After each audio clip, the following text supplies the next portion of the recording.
युजवेंद्र चहल आणि धनश्री वर्मा यांची लग्नापासून ते घटस्फोटापर्यंतचा प्रवास कसा होता ते जाणून घेऊयात. युजवेंद्र चहलचा जन्म 23 जुलै 1990 रोजी हरियाणामध्ये झाला. तो मूळतः एक बुद्धिबळपटू होता आणि त्याने भारताचे प्रतिनिधित्व जागतिक बुद्धिबळ स्पर्धापर्यंत केले आहे. पुढे त्याने क्रिकेटमध्ये आपलं करिअर घडवले आणि तो एक यशस्वी फिरकी गोलंदाज म्हणून उदयास आला. चहलने 2016 मध्ये भारतासाठी पहिला आंतरराष्ट्रीय सामना खेळला. त्याने IPL मध्ये उत्कृष्ट कामगिरी केली आहे. तर धनश्री वर्माचा जन्म 27 सप्टेंबर 1996 रोजी झाला. ती एक डॉक्टर असून नृत्यांगना, कोरिओग्राफर आणि एक यूट्यूबर आहे. धनश्री तिच्या नृत्य आणि कोरिओग्राफीसाठी प्रसिद्ध आहे.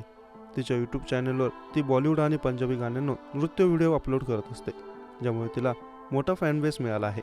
आता युजवेंद्र आणि धनश्री यांची पहिली भेट कशी झाली ते जाणून घेऊयात. 2020च्या कोरोनाच्या महामारीच्या काळात भारतीय क्रिकेटपटू युजवेंद्र चहल आणि धनश्री वर्मा यांची ओळख झाली. युजवेंद्रने आपल्या रिकाम्या वेळेचा सदुपयोग करण्यासाठी धनश्रीच्या ऑनलाईन डान्स क्लासमध्ये नाव नोंदणी केली. याच डान्स क्लासेसच्या माध्यमातून त्यांचा संवाद सुरू झाला आणि हळूहळू मैत्रीचे रूपांतर प्रेमात झाले. जुलै 2020 मध्ये सोशल मीडियावर त्यांनी आपल्या साखरपुड्याची घोषणा केली. ही बातमी त्यांच्या चाहत्यांसाठी आनंदाची होती. डिसेंबर 2020 मध्ये त्यांनी एकमेकांशी लग्न केलं. लग्न त्यांनी खासगीत केलं, पण भव्य सोहळा ठेवला होता, ज्यात कुटुंबातील आणि काही खास व्यक्तींचा सहभाग होता. सोशल मीडियावर त्यांनी लग्नाचे फोटो शेअर केले, ज्यामुळे त्यांचे चाहते खूप आनंदी झाले. लग्नानंतर युजवेंद्र आणि धनश्रीने एकत्र अनेक सुखक्षण अनुभवले. धनश्रीने क्रिकेट मैदानावर चहलला पाठिंबा दिला, तर चहलने तिच्या डान्स करिअरला प्रोत्साहन दिले. त्यांचे एकत्रित फोटो आणि व्हिडिओ सोशल मीडियावर नेहमी चर्चेचा विषय ठरले. चाहत्यांसाठी हे जोडपे आदर्श होते. 2023च्या शेवटी आणि 2024च्या सुरुवातीला त्यांच्या नात्यात तणाव दिसू लागला. दोघांनी एकमेकांना इंस्टाग्रामवर अनफॉलो केलं, ज्यामुळे त्यांच्या नात्याबाबत अफवा पसरू लागल्या. सोशल मीडियावर धनश्रीच्या अन्य व्यक्तींसोबतच्या फोटोंमुळे चर्चा रंगली.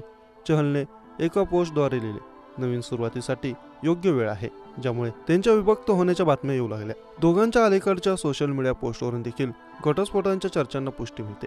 अशातच आता युजवेंद्र चहलने एक खळबळजनक पोस्ट शेअर केली आहे.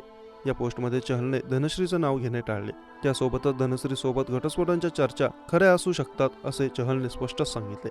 युजवेंद्र चहल यांनी त्यांच्या पोस्टमध्ये लिहिले, माझ्या सर्व चाहत्यांचे त्यांचे प्रेम आणि पाठिंब्याबद्दल मी आभारी आहे. त्यांच्या प्रेमाशिवाय मी येथे पोचू शकलो नसतो. पण हा प्रवास अजून संपलेला नाही, कारण माझ्या देशासाठी, माझ्या संघासाठी आणि माझ्या चाहत्यांसाठी खूप खूप शुभेच्छा.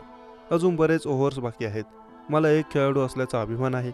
खेळाडू असण्यासोबतच मी एक मुलगा, भाऊ आणि मित्र देखील आहे. लोकांना अलीकडील घटनांबद्दल, विशेषतः माझ्या वैयक्तिक आयुष्याबद्दल जाणून घ्यायचे आहे. हो, मला ते समजते. तथापि मी काही सोशल मीडिया पोस्ट अशा काही गोष्टींबद्दल बोलताना पाहिल्या आहेत, ज्या खऱ्या असू शकतात किंवा नसू शकतात. चहल पुढे लिहितो की एक मुलगा, भाऊ आणि मित्र म्हणून मी सर्वांना विनंती करतो की या गोष्टींकडे लक्ष देऊ नका, कारण त्यांनी मला आणि माझ्या कुटुंबाला खूप दुखावले आहे. माझ्या कुटुंबाचे मूल्य आहे. मला नेहमीच सर्वांचे कल्याण करायला शिकवले गेले. शॉर्टकट घेण्याऐवजी समर्पण आणि कठोर परिश्रमाने यश मिळवणे, आणि मी या मूल्यांशी वचनबद्ध आहे. देवाच्या आशीर्वादाने मी नेहमीच तुमचे प्रेम आणि तुमचा पाठिंबा मिळवण्याचा प्रयत्न करेन, सहानुभूती नाही. चहलने त्याच्या पोस्टमध्ये एकदाही धनश्रीचा उल्लेख केला नाही, हे आम्ही तुम्हाला सांगतो. दरम्यान चाहते असा अंदाज लावत आहे की दोघांमध्ये कधीही घटस्फोट होऊ शकतो, कारण आत्तापर्यंत दोघांनीही या प्रकरणात एकमेकांचे नाव घेतले नाही किंवा या प्रकरणाशी संबंधित काहीही सांगितलेलं नाही. धनश्री वर्मानेही तिच्या पोस्टमध्ये लिहिले होते की गेले काही दिवस माझ्यासाठी आणि माझ्या कुटुंबासाठी कठीण होते. निराधार बातम्या, तथ्य तपासण्याशिवाय बातम्या आणि अज्ञात ट्रोलर्सनी माझे चारित्र्य खराब केले आहे.